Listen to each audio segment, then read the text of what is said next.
When the Pentagon gets quiet, it's usually because something just got loud somewhere else. Not loud like a press conference, loud like an alert that shouldn't exist. Loud like a message that stops mid-sentence.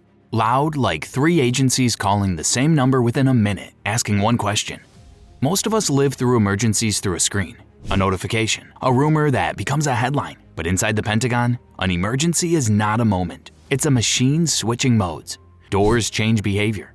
Phones change priority. People who were thinking about lunch start speaking in sentences that sound like checklists. Because checklists are how you keep fear from driving. And this matters to you because what happens here shapes what happens everywhere else. Whether flights stop, whether cities lock down, whether a crisis stays over there or suddenly becomes right here. Today, we're going inside that switch, step by step, to see how a crisis is caught, confirmed, and controlled before the public story even finishes forming. The signal that wakes the building. A national emergency rarely starts with sirens.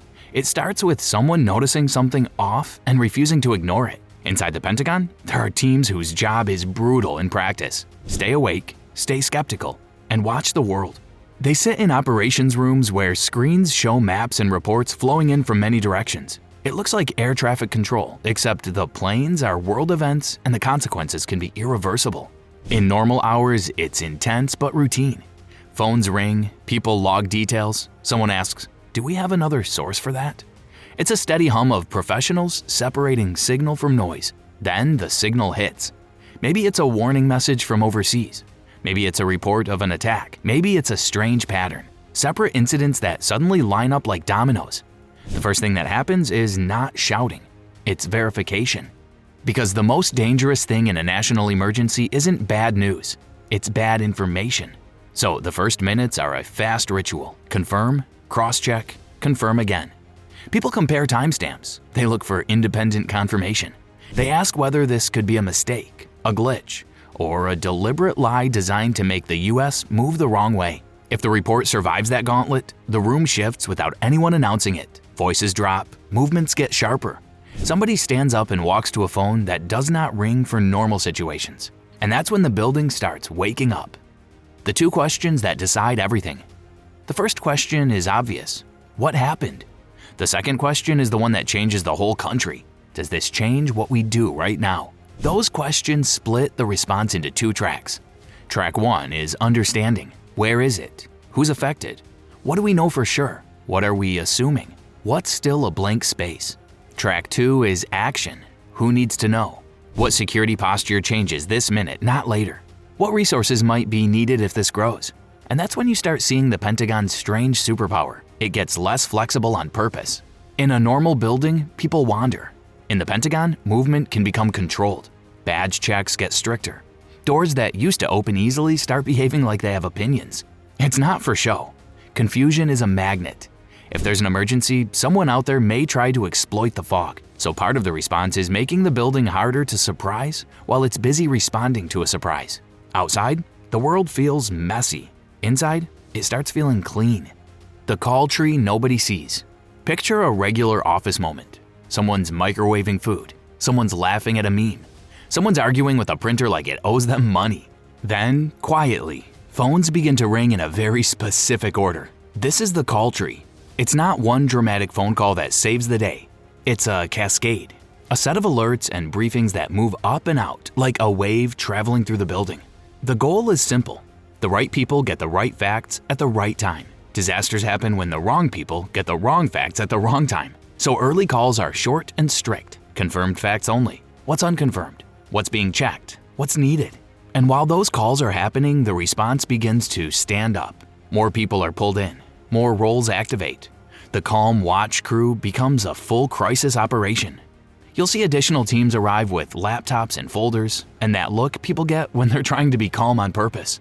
Note takers appear because memory is unreliable under stress. People start building timelines because what happened when becomes a weapon against confusion. The room that builds reality. At a certain point, the Pentagon does something that feels almost unfair compared to normal life. It pulls chaos into a single conversation. This is where secure calls and briefings start happening among senior leaders and key teams. Not everyone is in the same room, but the point is the same. Shrink the distance between information and decision. Because in a national emergency, the enemy is time. The Pentagon's job isn't to feel shocked. It's to make choices that prevent shock from spreading. And choices require a shared picture, but the shared picture doesn't arrive whole. It's built. Information comes in fragments. Some reports are accurate but incomplete. Some are delayed. Some are wrong in ways that sound believable, which is the worst kind of wrong. So teams do something emotionally exhausting. They keep updating the story in real time. Here's what we know. Here's what we think. Here's what we don't know yet. Here's what would change everything if it becomes true. And while leaders discuss options, another operation runs in parallel. Communications. Not just sending messages, keeping channels clear, making sure the right people can talk, even if normal networks are overloaded or compromised. Because if you can't communicate, you can't coordinate. And if you can't coordinate, you can't control. The building tightens and the people remember. A national emergency doesn't happen to a building. It happens to the people inside it. Someone's phone buzzes and they realize their family is also watching the news. Somebody thinks about their kid's school. Somebody remembers a past crisis. Not a history, but as a day when the idea of safe got rewritten. So the Pentagon's response includes something very practical and very human. Keeping the machine running means keeping the people running. Shifts get managed, food shows up, water, coffee, because emergencies last longer than adrenaline, and the building can't afford to burn out in hour 2. Security stays tight, because once one door cracks, people test the others. Entry points narrow. Movement becomes deliberate. The Pentagon feels like it's pulling its shoulders in. And that's when a different kind of urgency appears. The kind you won't see on camera. The backup plan behind the backup plan. The Pentagon plans for the Pentagon being unusable. That's not paranoia, that's survival. If the building itself is threatened by attack, disaster, or anything that forces evacuation, command and communication still have to continue. So there are plans to relocate key functions, reroute communications, and keep decision-making alive even if the famous building is not. In other words, the Pentagon is not just a place. It's a job that must keep happening. So in a major emergency, one of the quiet actions running in parallel is continuity, making sure the mission can continue if the physical space cannot. And the punch in the gut is that this isn't theoretical. It exists because unthinkable is only unthinkable until the day it happens. The part that looks like a magic trick. From the outside, the response can look instant. A headline appears. The US responds. A statement drops. Leaders have been briefed. A posture shifts. A decision lands. It feels like the Pentagon pressed a single button. Inside, it's not one button, it's choreography. Someone verified the first alert. Someone killed a rumor before it spread. Someone brought the right people into the conversation. Someone tightened security without causing panic. Someone built a shared picture from fragments. Someone drafted words that are truthful and careful at the same time. Someone prepared options because the first option is rarely the best one. Someone asked the hardest question of the night. What if this gets worse? And when that question is asked, the room does something that's almost scarier than shouting. It gets quiet. And far outside these walls, millions of people are about to feel it. Because everyone understands what comes next. A display updates. One line, one change. The kind of update that can flip the posture of the country in minutes. And the watch officer leans forward and says, "Confirm that again," while another hand reaches for a phone marked for situations that don't end with a press release. Confirmation before courage. This is the moment where the Pentagon becomes allergic to guessing. Because once senior leaders move, the world reacts. Newsrooms sprint, allies call, markets twitch. A single wrong assumption can turn into a chain of wrong moves outside these walls. So the questions get sharp and simple. Who else sees this? Is there a second independent report? What changed in the last 10 minutes? If this is real, what should we see next? If this is a trap, what would it look like? Nobody is trying to be dramatic. They're trying to be accurate. You can feel the discipline in the room. Voices lower, sentences shorten, and the mood shifts from "this might be something" to "we are responsible for what happens next." In a national emergency, calm isn't a vibe. Calm is a safety feature. The hidden cast steps forward. Now the building starts pulling in the people you never see in headlines. There are watch teams who monitor events around the clock. There are analysts whose job is to turn raw reports into a clear picture. There are operations staff tracking what resources are available if the situation grows. People, transportation, medical support, and everything that keeps a response from collapsing under its own weight. And there are the connectors, the human bridges between the Pentagon and the rest of the government.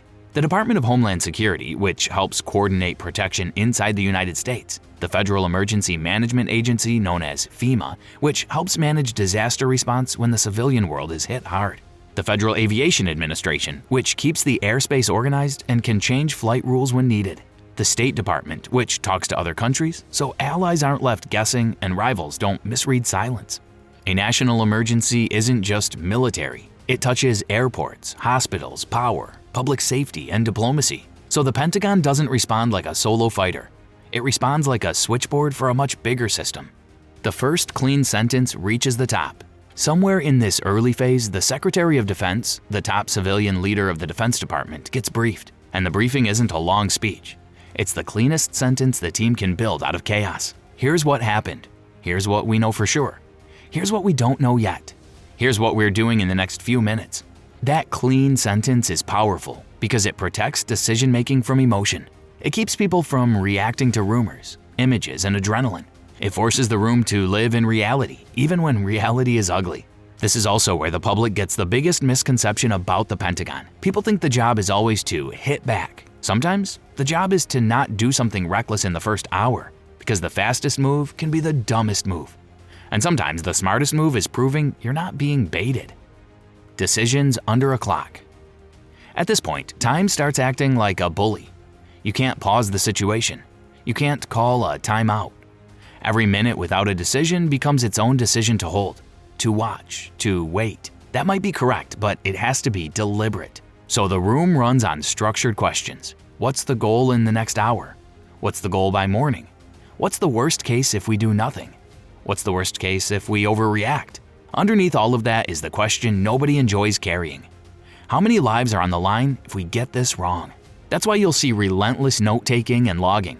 Not because they love paperwork, but because memory is unreliable under stress. If the emergency lasts days, you need a record of who knew what, when they knew it, and why they chose what they chose. Clarity isn't just helpful, it's protection against chaos. The messaging problem. What do you tell millions of people? Here's the uncomfortable truth. In a crisis, silence can be dangerous. If officials say nothing, rumors rush in to fill the gap. People invent explanations, and anyone who benefits from panic pushes lies fast, because lies are light and easy to carry. So while one side of the building focuses on actions, another side focuses on words. What can be said without exposing sensitive details? What must be said now to keep people safe? How do you warn the public without causing a stampede? This isn't about spin. It's about stability. Because if the public hears mixed messages, fear multiplies. If the public thinks no one is in control, people start taking control in unpredictable ways. So the goal becomes calm, simple, honest. Not everything is fine. More like, here's what we know, here's what we're doing, and here's what we should do right now. The weirdest part, normal life still runs. This is what surprises people most. Even during a national emergency, the Pentagon still has to keep the rest of its responsibilities from wobbling. The world doesn't pause. Service members overseas still need support. Allies still need reassurance. Ongoing operations still need monitoring. The building still needs power, food, security, and working systems. So it doesn't become a single-purpose crisis cave. It becomes a building doing two jobs at once, handling the emergency and preventing new emergencies from forming, because everything else was abandoned. That's why it can look so controlled from the outside. It has to be controlled. If everything becomes emergency mode, you create fresh disasters out of your own confusion. The human moment no camera captures.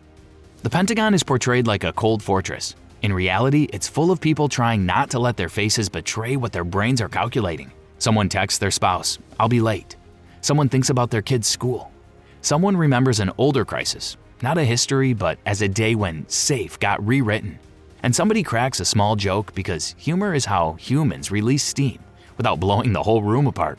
Then they get back to work because the public is allowed to be scared. The people inside this building can't afford it. They are paid to be steady when the country is shaking. When the immediate danger passes, the work changes shape. If the threat stabilizes, if it's contained, clarified, or reduced, there's a second phase that feels like waking up after a nightmare. No victory laps, no chest thumping. The building audits itself. What happened? What worked? What was slow? What assumption was wrong? Who needs rest right now so fatigue doesn't create the next mistake? This is the part that looks boring on TV but matters in real life, learning while moving. Because emergencies don't arrive politely. They show up on messy days when people are tired, distracted, or overconfident. So the Pentagon treats the after as part of the response.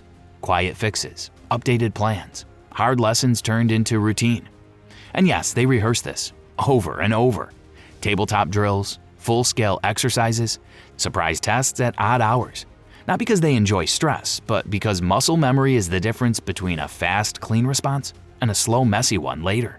What Pentagon officials say really means.